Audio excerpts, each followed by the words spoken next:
Considering it was the middle of spring and we had no immediate enemies in Gaul itself, Caesar set his desires for Britannia.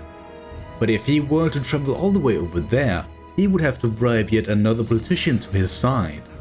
In Rome, it was widely known that political enemies can become expedient friends. It is just a matter of the price. Caesar immediately set sail and reached the shores of Britannia without any issues and fortified his position. Funding for such an expedition, however, was rather costly, especially considering the many armies he was paying for to patrol various parts of Gaul. Taxes were raised to the extremes, while the most rebellious provinces were exempt from taxation altogether. Although we might not be in a direct war here in Gaul, conflicts were still to be found. The Arverni, for instance, were laying siege and threatening anyone with a favorable view towards our presence here in the land. This was something that worried Caesar, but at the same time didn't want to act upon just yet. He was too focused on his own journey beyond the waves.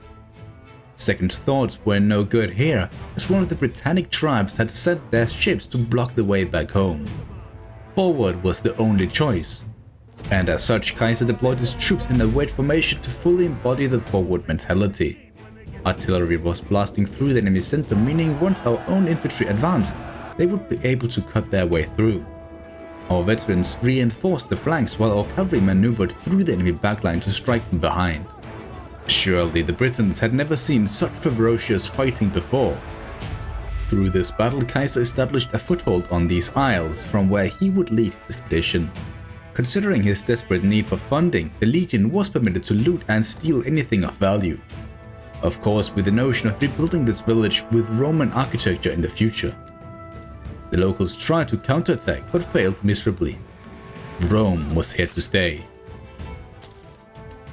After having dealt with the remainder of the enemy army, a nearby tin mine was put in our crosshairs. Taking it was rather costly on his manpower, meaning Caesar now had to rest for most of the year to heal the wounded. Dignitaries were hired to spread and govern this new faraway land. Back in Gaul, tension was rising. Cenabon, one of the largest cities in this part of Europe, had succumbed to Arverni forces. Fearing their aggressive behavior would lead to a strike against our new client states, the Belgae or even the Aedui for that matter, we encamped all of our armies in the lands of these allies to help with security and maybe slightly spread Roman values while doing so.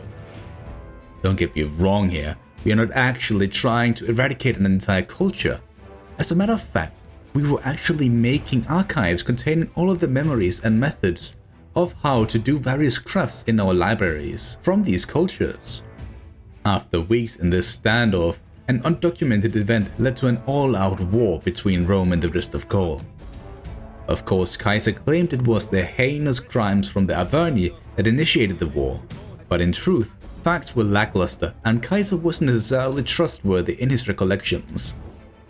Nevertheless, this couldn't take away the fact that almost half of unoccupied Gaul were at war with us. To support Caesar's testimony of the events leading to this war, a large host attacked Cotta and the army stationed in the south. Legatus tried to retreat back in behind the walls of the nearby city, but found it already under siege. The Gauls were in hot pursuit and had to fight superior numbers on the field to survive. It was lucky the Gauls didn't actually field any heavy infantry, despite having the schematics to forge, train and deploy such units. The same could also be said for the army Vercingetorix the Arverni leader was spearheading. His army of light spear infantry was caught at the forefront of the Gallic advance. He was surrounded and defeated by Crassus, but somehow escaped Roman justice for now. Mark Antony, on the other hand, marched towards the coast, hoping to inevitably capture another port for Caesar to land at, considering how the Britons blocked the other path back. This was an important task as there was no true leader of the Roman armies in Gaul without Caesar.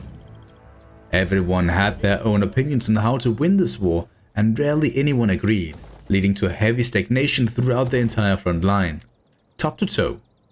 Decimus Brutus was tasked to organize a fleet to free up the sea lanes for Caesar, but neither had the utilities or time to build one. His failure to accomplish this task was indirectly punished by designating all of the meaningless tasks that followed a governorship to him. This Decimus wouldn't forget. On multiple occasions, unorganized raids were sent out against Roman outposts such as the one here where Mark Antony was at. The sheer fact that these attacks appeared out of nowhere led to agents being sent out to get some form of understanding of what was going on. Cotta, on the other hand, was without such luxuries, and as such marched out to then quickly move back upon realizing he couldn't march anywhere without exposing the other towns in the area. Yet fortune favors the bold, and as such, despite the strategic risks, Cotta seized the nearby Arverni town. Nearing the end of summer, Caesar too was on the march. His eyes were on the last coastal fortress in southern Britannia, and despite not having a fully replenished army, he attacked at sundown. This way, the majority of the Britannic fleet wouldn't realize what was happening until it was too late. Archers were set forward to burn down the enemy watchtowers. With such a distraction, our ladders could easily advance.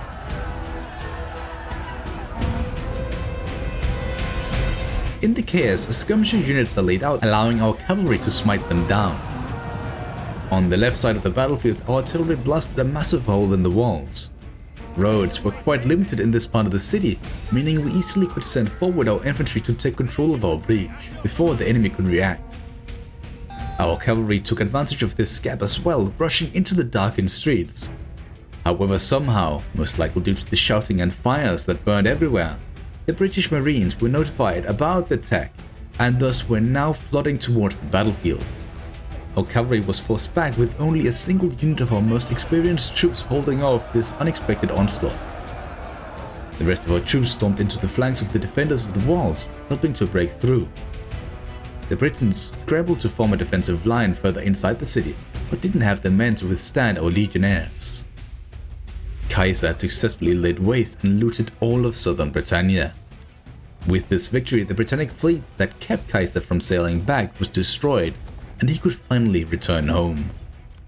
Well, in a few weeks at least, Mark Antony was yet to secure the landing spot, and if Caesar was to sail back the way he came from, he wouldn't return to the front line until spring next year, and he needed to get back fast.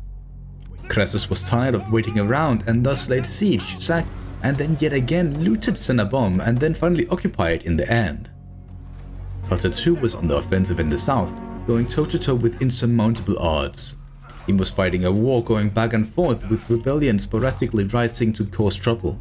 So much in fact that we had to hire Gallic mercenaries to defend specific towns of their own people. Even the Gauls didn't know who to support in this conflict. That statement could actually fit the broader scope of this barbarian land. Despite all the tribes agreeing our Roman presence had to be vanquished, many saw Vercingetorix as just another tyrant. Wars among themselves sure made our own advance easier. The Arverni leader was stationed at Nemosus, their capital, and was in vain trying to make sense of the madness he had brought his people into. Cotta had destroyed all of his allies in the south. Caesar was about to set sail, and now he too was under siege by the hands of the Aedui. He would defeat their armies, but it was a sign of great distress. In a combined effort from Mark Antony, Crassus and Caesar, a landing zone was captured, although he couldn't fully reach the shoreline. Once he returned to commanding Gaul, Caesar made sure to tie up any loose ends his legates had forgotten to deal with. Mainly this was about securing the last villages within the Lutetia province, but also simply infrastructural improvements such as enhancing production lines. By securing Lutetia, the Senate, through the support of Crassus and the political allies back in Rome, Caesar received a massive investment into his campaign. Pompey, however, wasn't fond of this and blatantly became more outspoken about how Caesar was acting in his own self-interest. Pompey clearly felt threatened by Caesar's growing gravitas. The triumvirate was starting to crack. At the end of autumn, Cotta began his advance north, attacking one of the Arverni's most well-guarded villages. It had to be taken at one point or another, rather it be as soon as possible, or else they could move somewhere else and hamper our war effort. As Cotta was approaching the enemy, the Gauls suddenly turned and ran to take control of a nearby hill that none of the Romans even realized was there. Slowly we approached the hill, wondering how to get them down. As time progressed, it became clear if we wanted to take this village, we would have to fight in an unfavorable battle. Well, for the most part. On the left, a Gallic cavalry unit launched a needless attack. Once more, a clear example of how disorganized these barbarians truly were. Nevertheless, units slowly began rushing to their aid. Although we maybe could have lured all of the enemy units down from the hill, Cutter decided to send his men forward and take advantage of the enemy redeployment. Climbing up the hill seemed like an endless challenge. Muscles burned, lungs strained, but the summit called. A promise of victory could be heard by the legions facing this enemy as one. The exhaustion alone claimed many lives, but entering combat just made it so much worse. Troops were immediately routing upon impact on the flanks, with the Gauls suddenly teaming up on our most isolated units. However, this brought up an opportunity too. Gaps in the enemy line opened up, allowing our own cavalry to sneak through and enter the enemy backline. With them back there, and as Cutter was all the way out on the right, helping to restore morale, our own skirmishers were also left vulnerable. With our javelins unable to support the front line, cracks began to show. The middle of our formation was on the brink of collapse, only saved by reinforcement from the right, where Cutter had succeeded. Roman units slowly encircled the Gauls, strangling their will to fight on. The entire Gallic army had been wiped out, and along with it the town it tried to defend. These countless recent attacks from our side had made Caesar extremely wealthy. Some of it was invested into Cisalpine, but the majority of the valuables were saved for the upcoming winter season and the many political activities that predictably followed. In a last-ditch effort to save the crumbling triumvirate, Caesar paid for a monument honoring his deceased daughter, who had tied him and Pompey so close together. Additionally, he would return an entire legion he had borrowed from Pompey as a further sign of goodwill. Crassus, on the other hand, didn't care to help. No, he reveled in Pompey's disdain and misery. Instead, he began plotting for a campaign against the Parthians, one of the nations that actually helped defeat Mithridates during the time of Sulla. His consulship was about to end, and knowing how much such a campaign meant for Crassus, Caesar supported this move. Certainly, this also meant Pompey continued to drift away from the alliance.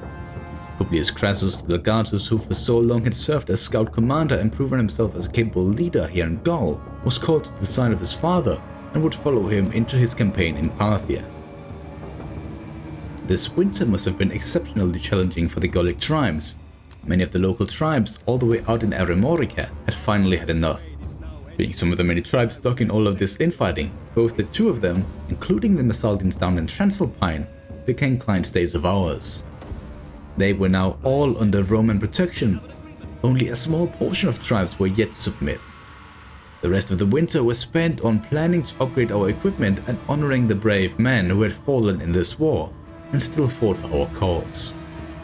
As the snow melted away, Caesar launched the largest attack in Roman history. 2 legions attacked and conquered Burdigala in the south. One of those units would then march north and link up with Mark Antony and the other 2 legions to take Lemonum. Caesar and his 2 additional legions moved for Nemosus and razed it to the ground. Vercingetorix tried to escape but was caught up by Mark Antony. He didn't stand a chance. All of Gaul, apart from the random city called Alesia, was under Roman jurisdiction. Caesar succeeded in Gaul and established a reputation to even rival that of Pompey. Roman unity, however, was about to make a drastic turn for the worse, one that would decide the future of the Roman Republic.